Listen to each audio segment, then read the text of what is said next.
Vote জলকীয়া খেতিৰে স্বাৱলম্বী ধেমাজিৰ এগৰাকী যুৱ কৃষক নাম লাচিত গগৈ। ধেমাজি জিলাৰ চিচিবৰ গাঁৱৰ প্ৰগতিশীল কৃষক লাচিত গগৈয়ে বিগত 4 বছৰে ভোট জলকীয়া খেতিৰ সৈতে জড়িত হৈ আহিছে। বিজ্ঞানসন্মত তথা প্ৰণালীবদ্ধভাৱে 1 হেক্টৰ ভূমিত কৰি আহিছে এই ভোট জলকীয়াৰ খেতি। এই খেতিৰে যথেষ্ট লাভান্বিত হোৱাৰ কথা প্ৰকাশ কৰে যুৱ কৃষক লাচিত গগৈয়ে। ধেমাজিৰ পৰা অংকুৰিত অসমৰ সাংবাদিক পংকজ খনিকৰ আৰু যুৱ কৃষক লাচিত গগৈৰ সৈতে হোৱা এক বিশেষ সাক্ষাৎকাৰ। নমস্কাৰ দৰ্শক, মই পংকজ খনিকৰ, আপোনালোকে চাই আছে অংকুৰিত অসম।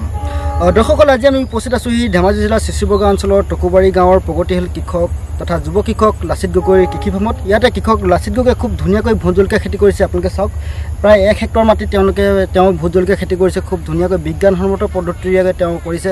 এফালে আপোনাৰ মালচিং লগাইছে, আকৌ আমি দেখিবলৈ পাইছোঁ ডিপ ইৰিগেশ্যন লগাইছে। দৰ্শকসকলক জনাওঁ যে বিগত 4টা বছৰ ধৰি কৃষক লাচিত গগৈয়ে খুব বিজ্ঞানসন্মত আৰু প্ৰণালীবদ্ধভাৱে তেওঁ ভোট জলকীয়া খেতি কৰি আহিছে আৰু বিগত বছৰবোৰত তেওঁ যথেষ্ট লাভান্বিত হৈছিল। আমি তেওঁৰ লগত কথা পাতিছিলোঁ, যেতিয়া তেওঁ বা আমাৰ যেতিয়া কথা হৈছিল তেতিয়া আমি গম পাইছিলোঁ যে তেওঁ ভোট জলকীয়া খেতিত যথেষ্ট লাভান্বিত হৈছিল। কিন্তু এইবাৰ দেখিবলৈ পাইছিল যে অসমত ভোট জলকীয়া বজাৰখন যথেষ্ট নিম্নগামী হৈছিল আৰু নিম্নগামী বজাৰখনে তেওঁলোকৰ যি কৃষি পথাৰ বা ভোট জলকীয়া খেতিত কেনেকুৱা ধৰণৰ প্ৰভাৱ পেলাইছে ইত্যাদি কথাবোৰ আমি আমাৰ দৰ্শকসকলক জনাবলৈ চেষ্টা কৰিম। তাৰ আগতে মই কিছু দৃশ্যাংশ আমাৰ কৃষকসকলক দেখাবলৈ চেষ্টা কৰিম। আপোনালোকে দেখিছে চাৰিওফালটো খুব ধুনীয়াকৈ প্ৰায় 1 হেক্টৰ মাটিত তেওঁ ভোট জলকীয়া খেতি কৰিছে আৰু মই আগতেও কৈছিলোঁ যে তেওঁ খুব প্ৰণালীবদ্ধভাৱে ভোট জলকীয়া খেতি কৰিছে। আমাৰ ওচৰতে আছে কৃষক লাচিত গগৈ, তেওঁৰ লগতে আমি কথা পাতিম আৰু কথা পাতি গোটেই কথাখিনি আমি আমাৰ দৰ্শকসকলক জনাবলৈ চেষ্টা কৰিম। মই যোৱা 4 বছৰ ধৰি ভোট জলকীয়া খেতি কৰি আহিছোঁ আৰু এই বছৰো 1 হেক্টৰ মাটিত ভোট জলকীয়া খেতি কৰিছোঁ। এই বছৰ ভোট জলকীয়া খেতিটো প্ৰডাকশ্যন ভালে হৈছিলে, কিন্তু বজাৰখন নিম্নগামী হোৱাৰ বাবে বৰ বেছি প্ৰফিটজনক হোৱা নাই।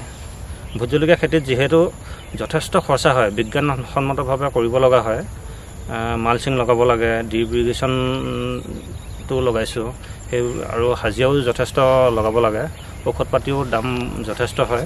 সেইবাবে ভোট জলকীয়া খেতিটোত বহুত বেছি খৰচা হয়।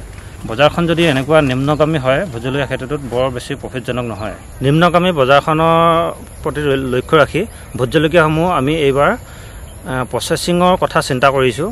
প্ৰচেছিং কৰি আমি ভোট জলকীয়াসমূহ বিভিন্ন চাহিদা থকা ৰাজ্যলৈ বা বিভিন্ন চাহিদা থকা দেশলৈ যদি আমি ৰপ্তানি কৰিব পাৰোঁ, তেতিয়া আমি লাভ হ'ব বুলি ভাবিছোঁ। আপোনালোকৰ মাধ্যমৰ যোগেদি মই বিভাগীয় কৰ্তৃপক্ষলৈ অনুৰোধ জনাব বিচাৰিছোঁ যে প্ৰচেছিং ইউনিটটো গঢ়ি তোলাৰ ক্ষেত্ৰত আমাক অকণমান সহায় কৰে যেন। যদি প্ৰচেছিং ইউনিটটো গঢ়ি তুলিব পাৰোঁ, তেতিয়াহে আমি ভোট জলকীয়া খেতি কৰি অনাগত দিনত লাভান্বিত হ'ব পাৰিম বুলি আশা কৰিছোঁ।